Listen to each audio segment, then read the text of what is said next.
أعزائي الطلبة مرحبا بكم. Bon, on essaye de vous faire un petit résumé en cours d'électricité.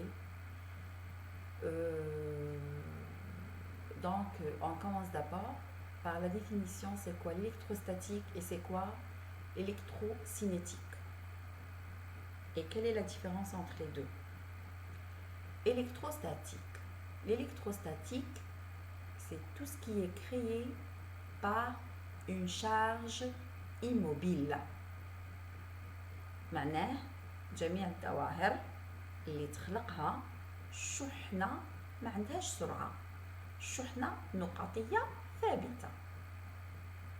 champ électrique حقل كهربائي، potentiel électrique التوتر الكهربائي. En revanche, électrocinétique, électrocinétique, c'est les phénomènes créés par les charges qui bougent. Dès que la charge aura une vitesse, donc le courant électrique est créé.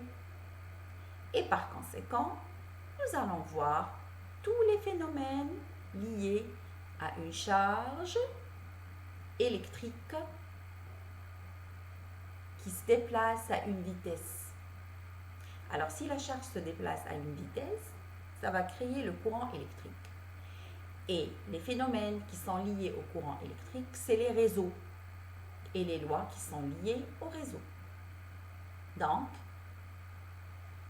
on va voir deux parties. La partie électrocinétique, et la partie électrostatique, statique, معناه ثابت.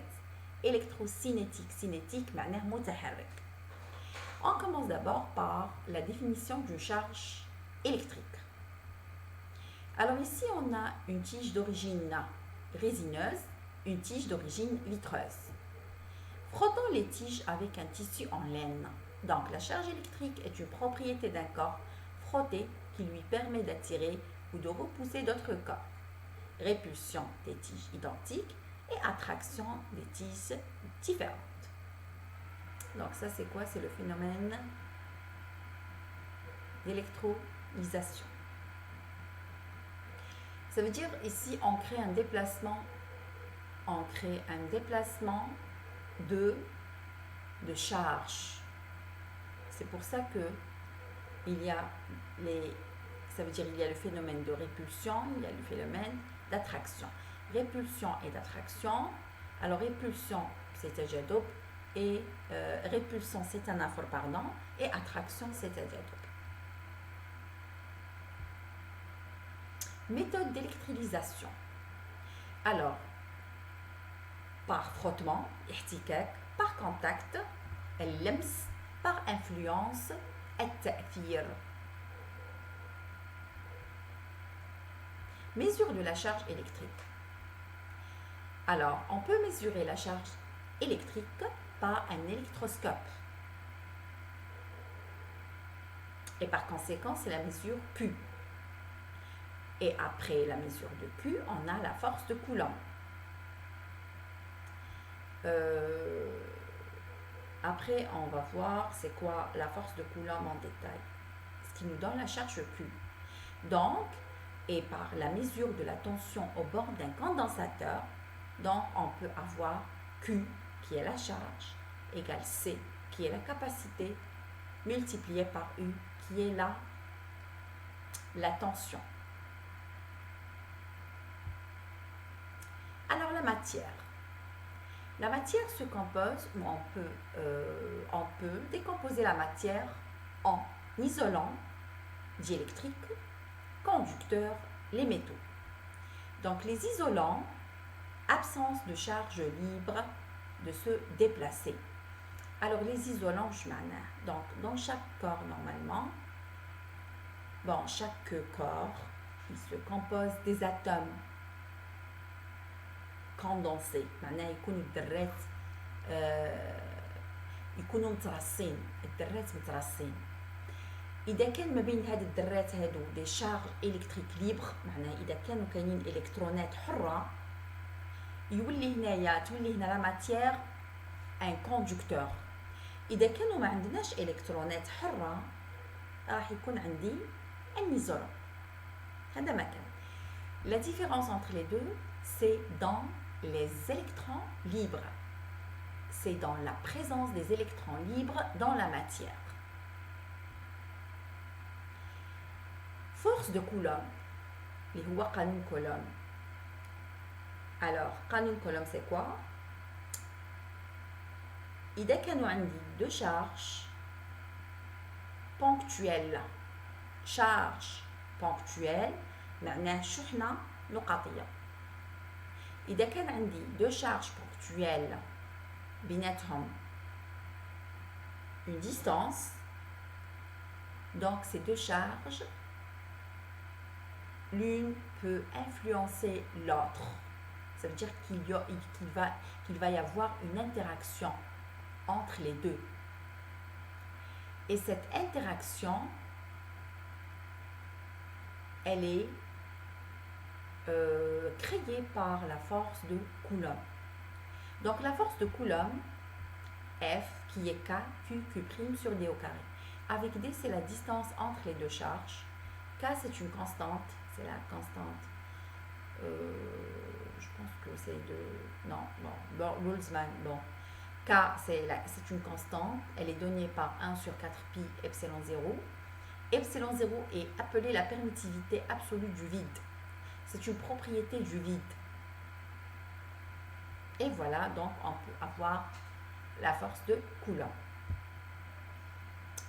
Alors, si les deux charges ont le même signe, soit positif, positif, négatif, négatif, donc ces deux charges sont répulsives. Tanafur.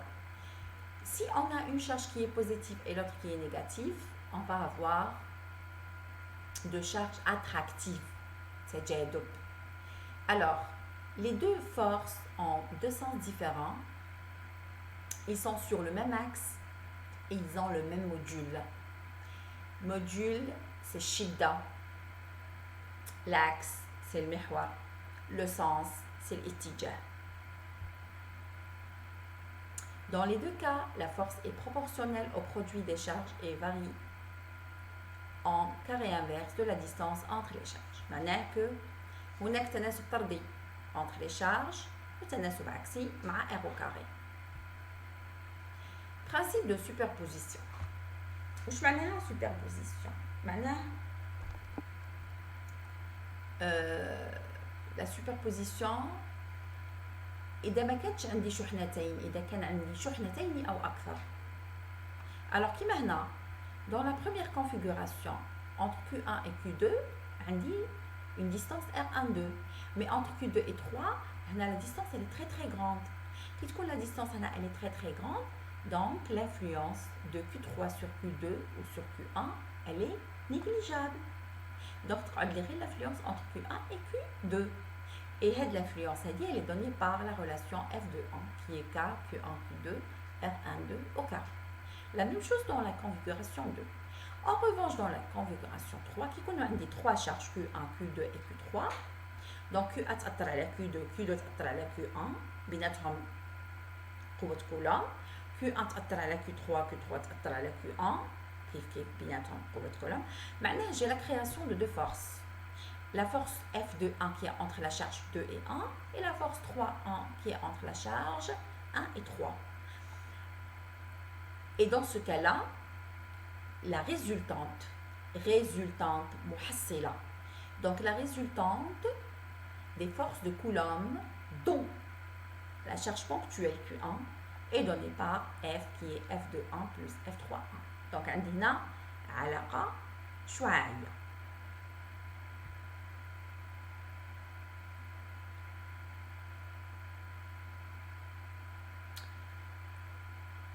Alors, le champ électrique. Le champ électrique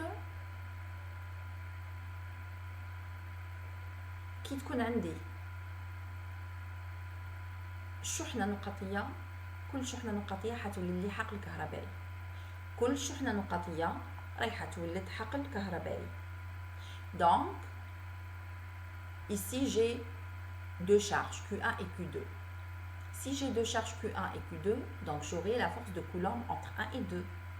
Alors, si je sors ici le Q2, il me reste Q1 4pi epsilon 0 r au carré. Donc, Q1 4pi epsilon fois r au carré fois U12. U12, c'est Shua al-Wihda, qui est égal Q2 fois E. E, c'est quoi? C'est le champ électrique créé par la charge Q1. C'est le champ électrique créé par la charge Q1. Et le champ électrique, c'est un vecteur. عبارة عن شعاع. والشدة تاعو, le module, son module, c'est Q1 sur 4pi epsilon 0 r au carré. هذا ال R هذا, il dépend du point M. Ça veut dire il dépend du point où on veut calculer le champ électrique. Voilà. Donc, ici, j'ai plusieurs points. Et donc, E1 en M est créé par Q1. Si on place une charge Q en M, elle subit la force F qui est QEM. Voilà. Donc, l'alaqa c'est F égale Q fois EM. Alors, باش ما تجيش la vidéo بزاف كبيرة, on s'arrête ici et la prochaine fois, nous allons terminer ce qui reste. On commence par un petit résumé sur les cours avec des vidéos que je suis à Ksar, ça veut dire pour ne pas s'ennuyer. Et après terminer tout le résumé de la première partie qui concerne le champ électrique, le calcul du champ électrique et le potentiel électrique. Voilà. On va voir les TD. Après les TD, on revient sur les condensateurs. Abonnez-vous à la chaîne pour avoir du nouveau. Je vous remercie.